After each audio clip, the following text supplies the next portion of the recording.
दोस्तों, आज की सच्ची घटना जो मैं आपको सुनाने जा रहा हूँ, इस सच्ची घटना को भेजने का श्रेय सुमित मिश्रा जी हैं। अमर उजाला में पत्रकार हैं, कानपुर अमर उजाला के लिए संवाददाता का काम करते हैं। उनकी रिक्वेस्ट थी कि यह कहानी मैं अपने चैनल समाचार तक पर आप सभी को सुनाऊं। तो मिश्रा जी, आपकी भेजी हुई कहानी को मैं आज अपने चैनल समाचार तक पर सभी अपने दर्शक बंधु के सामने शेयर करने जा रहा हूं, सुनाने जा रहा हूं। नमस्कार, आदाब, सत श्री अकाल दोस्तों, मैं हूं मोहित पांडे। आप यह कहानी, यह सच्ची घटना को समाचार तक चैनल पे सुन रहे हैं। आप सभी से आग्रह है कि चैनल को लाइक, सब्सक्राइब और शेयर करना ना भूलें। पिछली कहानी में आप सभी ने भूतिया बस की कहानी को सुना, जो चाइना के बीजिंग शहर में घटती है। आज की सच्ची घटना जो मैं आपको सुनाने जा रहा हूँ, वह एक अवैध संबंध की घटना है, जिसमें एक करोड़पति पति की बीवी ने अपने पति को मरवाने के लिए सुपारी दिया और अपने ही प्रेमी से अवैध संबंधों के चलते उसकी हत्या करवा दी, जिसकी सच्ची घटना मैं आज आप लोगों के बीच में लेके आया हूँ। यह घटना कानपुर उत्तर प्रदेश की है। कानपुर चकेरी के कोयला नगर निवासी प्राइमरी शिक्षक राजेश गौतम सुबह सुबह मॉर्निंग वॉक के लिए निकले थे और पीछे से आ रही इको स्पोर्ट कार ने उनको धक्का मार दिया। और जैसे ही उनको धक्का लगा, वह इको स्पोर्ट कार एक बिजली के खंभे से टकरा जाती है और तत्काल ही स्पॉट पर शिक्षक राजेश गौतम की मृत्यु हो जाती है। कुछ देर के बाद जैसे ही राहगीरों की नज़र उनके ऊपर पड़ती है, तो राहगीर इसकी सूचना वहाँ के नज़दीकी थाना क्षेत्र सेन पश्चिम पारा पुलिस को देते हैं। पुलिस तत्काल मौके पर रवाना होती है। जैसे ही पुलिस पहुंचती है और बॉडी को चेक करती है, तो पुलिस को लगता है कि यह व्यक्ति ब्रॉड डेड हो चुका है, स्पॉट पे ही इसकी मृत्यु हो चुकी है। लेकिन पुलिस बॉडी को पोस्टमार्टम के लिए, पीएम के लिए नज़दीकी हॉस्पिटल में, सरकारी हॉस्पिटल के लिए भेजती है। इसके बाद पुलिस यह प्रयास करना शुरू करती है कि शव की पहचान हो जाए।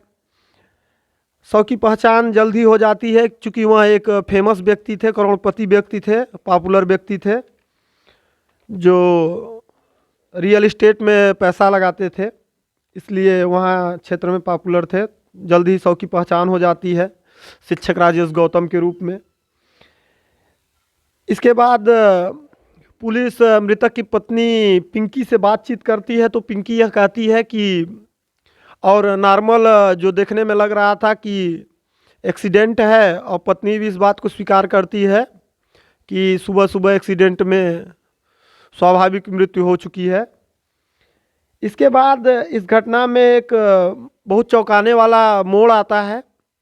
मृतक के भाई और भतीजे सरकारी सेवा में, मृतक का भतीजा था, तो वह नज़दीकी थाना क्षेत्र को यह सूचित करता है कि मेरे चाचा की मृत्यु स्वाभाविक मृत्यु नहीं है, एक्सीडेंट से मृत्यु नहीं है, उनकी हत्या करवाई गई है। इस पर वह नज़दीकी थाना क्षेत्र को एक सीसीटीवी फुटेज भी सौंपता है, जो अपने तरीके से वह अरेंजमेंट किया हुआ था। इसके बाद पुलिस 302 की धारा में मुकदमा दर्ज करके मामले की छानबीन शुरू करती है। हत्या के दृष्टिकोण से जब छानबीन शुरू करती है, तो पुलिस सबसे पहले जो है मृतक की पत्नी पिंकी के सीडीआर को खंगालती है, जिसमें एक्सीडेंट से चंद मिनट पहले मृतक की पत्नी पिंकी किसी एक शख्स से लगातार उस नंबर पे पिछले कई महीनों से बातचीत करती थी, और एक्सीडेंट से चंद मिनट पहले भी मृतक की पत्नी पिंकी से बातचीत हुई थी। जब उस नंबर के कॉल डिटेल को निकालती है पुलिस, तो उसमें पिछले कई महीनों से बातचीत का मसला निकलता है। इसके बाद पुलिस उस व्यक्ति को, जिसका नाम शैलेंद्र सोनकर था, गिरफ्तार करके थाने ले आती है, उससे पूछताछ शुरू करती है। तो शुरुआत में उसने पुलिस को गुमराह करने की भरपूर कोशिश की। उसने अपने बात से पुलिस को पूरे तरीके से संतुष्ट कर दिया। पुलिस को उसने बताया कि मैं एक राजमिस्त्री हूँ और पिछले सन 2021 से ही, दोस्तों मैं एक बात बताना भूल गया, यह घटना 4 नवंबर 2023 की घटना है, हाल फिलहाल की घटना है, जो है शैलेंद्र सोनकर ने बताया कि पिछले साल 2021 से मेरी मुलाकात जो है शिक्षक राजेश गौतम से हुई थी और मैं उनका मकान बनवाया था, तभी से मेरी जान पहचान है। अक्सर मैं उनके मकान पर भी जाता हूँ, वो रियल एस्टेट का काम करते हैं, तो और भी काम के सिलसिले में मेरी बातचीत तो होती रहती है उनकी पत्नी पिंकी से भी। इस सारी बात से पुलिस पूरी तरीके से संतुष्ट हो जाती है। इसके बाद पुलिस और सुराग तलाशने लगती है, लेकिन पुलिस के हाथ कोई सुराग नहीं मिलता है। तभी एक सीसीटीवी फुटेज और मृतक के भाई पुलिस को सौंपते हैं, जिसमें 2 कारें एक साथ खड़ी थी। जैसे ही मकतूल राजेश गौतम इन कारों के आगे निकलते हैं, पीछे से आ रही EcoSport car Rajesh Gautam का एक्सीडेंट करते हुए सामने दिख रहे बिजली के पोल से इको स्पोर्ट कार टकरा जाती है। इसके तुरंत बाद इको स्पोर्ट कार से 2 व्यक्ति निकलते हैं और पीछे से आ रही वैगनार कार में बैठ करके वो दोनों भाग जाते हैं, निकल जाते हैं। इसके बाद पुलिस जब जांच पड़ताल को आगे बढ़ाती है तो इको स्पोर्ट के नंबर की जब जांच की जाती है तो इको स्पोर्ट कार का नंबर जो होता है फर्जी निकलता है। लेकिन यहाँ कहते हैं कि अपराधी कोई न कोई सुराग अवश्य छोड़ जाता है। अपराधी वैगनार कार का नंबर जो असली नंबर था, सही नंबर था, उसके पहचान को नहीं छिपाए थे। तो जब वैगनार कार के नंबर की जांच की जाती है और असली मालिक तक पुलिस पहुंचती है, तो मालिक जो होता है वैगनार कार का मालिक बताता है कि 3 नवंबर के शाम को ही शैलेंद्र सोनकर ने उसकी वैगनार कार को मांग करके कहीं ले गया था। अब पुलिस का माथा ठनका कि हो न हो कहीं न कहीं इस हत्या में शैलेंद्र सोनकर का हाथ है, लेकिन वो पुलिस को गुमराह करना चाहता है। पुलिस शैलेंद्र सोनकर को गिरफ्तार करके थाने ले आती है और रंगारंग कार्यक्रम की शुरुआत करती है। दोस्तों, जो ह्यूमन राइट्स का टैगलाइन है या एक तरीके से कुछ इस तरीके से कह सकते हैं कि मानवाधिकार के दबाव के चलते बोल भी नहीं सकते हैं और ये कहा भी नहीं जा सकता है कि किसी भी अपराधी को पुलिस मारती पीटती है, लेकिन बिना टॉर्चर किए, बिना किसी तरह से दबाव बनाए अपराधी तो स्वीकार करना नहीं चाहता है कि मैंने किसी घटना को कारित किया है। तो जब पुलिस रंगारंग कार्यक्रम, सांस्कृतिक कार्यक्रम शैलेंद्र सोनकर के ऊपर आजमाती है, शुरुआत करती है, तो वह तोते की तरह बोलने लगता है। पुलिस ने पूछा कि तुम यह बताओ, शिक्षक राजेश गौतम की हत्या करने का मोटिव क्या था, तुमने उनकी हत्या क्यों की? दोस्तों, दरअसल मामला कुछ यूँ था कि 4 नवंबर को बेहद सामान्य सा दिखने वाला यह सड़क हादसा नहीं था, बल्कि राजेश गौतम की हत्या करने का पूरा एक प्लान बनाया गया था और उसी प्लान के तहत राजेश गौतम की हत्या की गई थी। साल 2021 में राजेश गौतम ने अपना मकान बनवाने के लिए एक व्हाट्सएप ग्रुप में मैसेज डाला कि मुझे मकान बनवाना है और किसी के पास अगर किसी राजमिस्त्री का नंबर हो या कोई संपर्क में राजमिस्त्री हो तो मुझसे संपर्क करवाया जाए।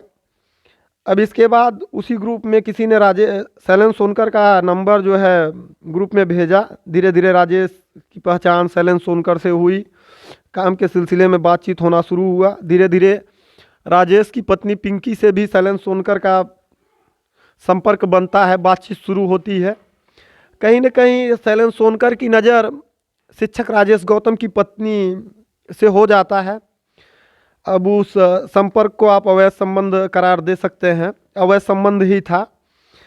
जब अवैध संबंध की बात राजेश को पता चलती है तो उसने अपनी पत्नी पिंकी को शैलेंद्र से दूरी बनाने के लिए कहता है कि तुम शैलेंद्र सोनकर से दूरी बनाओ। इसके बाद वो शैलेंद्र सोनकर से भी बातचीत करता है और कहता है कि तुम मेरे घर में मत आओ। लेकिन कुछ दिन सब ठीक ठाक चलता है, शैलेंद्र घर पर नहीं आता है, पिंकी भी अच्छे ढंग से रहना शुरू कर देती है और यह दिखाने की कोशिश करती है कि मेरा कोई भी संपर्क अब शैलेंद्र सोनकर से नहीं है। लेकिन कुछ दिन के बाद सब कुछ सामान्य रहने के बाद फिर वही सिलसिला शुरू होता है। शैलेंद्र सोनकर घर आने जाने लगता है, इसकी भनक फिर राजेश गौतम को लगती है तो वह अपने पत्नी पिंकी की पिटाई कर देता है दूसरी बार। अब पिंकी को यह बात बेहद नागवार गुजरती है। उसे लगता है कि मेरे साथ जो है मार पिटाई की जा रही है। यह बात वो अपने प्रेमी शैलेन सोनकर को बताती है, उसको बुलाती है और कहती है कि अगर तुम मेरे साथ रिश्ते को आगे बढ़ाना चाहते हो तो तुम्हें शिक्षक राजेश गौतम की हत्या को अंजाम देना पड़ेगा, जैसे भी हो। या तो तुम राजेश गौतम की हत्या करो या तो मेरे साथ अपना रिश्ता ख़त्म समझो। इसके बाद शैलेन सोनकर को वह समझाती है और यह बताती है कि अगर राजेश गौतम की हत्या कर दिया जाए तो 1.5 करोड़ की बीमा पॉलिसी और 45 करोड़ रुपए की जो रियल इस्टेट में उसने प्रॉपर्टी बनाई हुई है शिक्षक राजेश गौतम, वह सारी प्रॉपर्टी हम लोगों की होगी। इसके बाद हम लोग इस पैसे से, इस संपत्ति से ऐश करेंगे। अब कहीं ना कहीं शैलेन सोनकर को यहाँ सौदा समझ में आने लगता है। उसे लगता है कि अगर इस घटना को अगर हम स्वाभाविक मौत से जोड़ देते हैं तो कहीं ना कहीं मैं पूरे लाइफ में, अपने पूरे जीवन में इतना पैसा नहीं कमा पाऊँगा और इतनी सुंदर प्रेमिका या इतनी सुंदर लड़की मुझे कभी नहीं मिलेगी। इन सब बातों को वह समझ बूझ करके यह सौदा मंजूर कर लेता है। इसके बाद दोनों यह मिल करते हैं एक प्लान बनाते हैं कि हम शिक्षक राजेश गौतम की हत्या को एक्सीडेंट का रूप देंगे और आगे का सारा प्लान और उसमें होने वाले तत्काल खर्च को शैलेंद्र सोनकर ही व्यवस्था करेगा। लेकिन समय बीतता जाता है और शैलेंद्र सोनकर कोई व्यवस्था नहीं कर पाता है। तब पिंकी पूछती है कि क्यों अभी तक व्यवस्था नहीं बन पाई, क्या कारण है कि तुमने अभी तक कोई प्लान नहीं बना पाए या क्या बात है। तो शैलेंद्र सोनकर कहता है कि मेरे पास पैसे का अरेंजमेंट नहीं हो पा रहा है।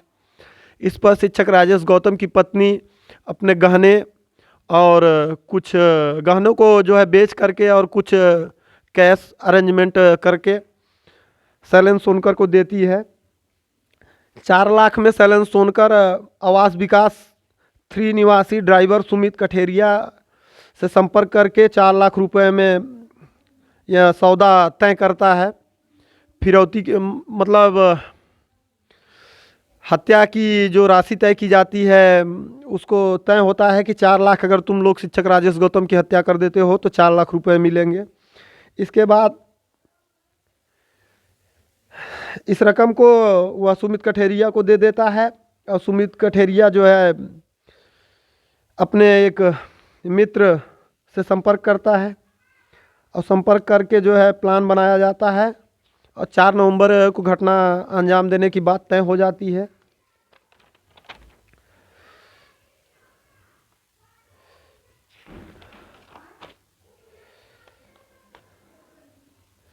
दोस्तों इसके बाद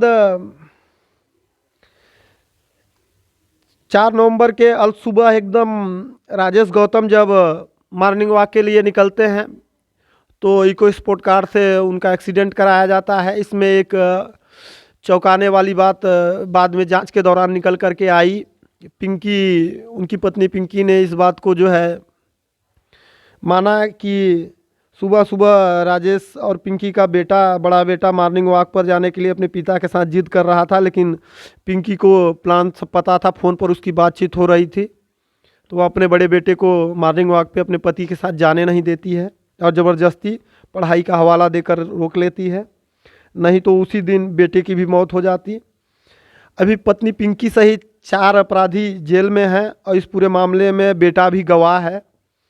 दोस्तों इस कहानी को सुनाने का उद्देश्य किसी को परेशान करना नहीं है, किसी को ठेस पहुंचाना नहीं है, बल्कि आप सभी को सचेत करना है, जागरूक करना है, ताकि आप सभी सतर्क रहें, सुरक्षित रहें। धन्यवाद।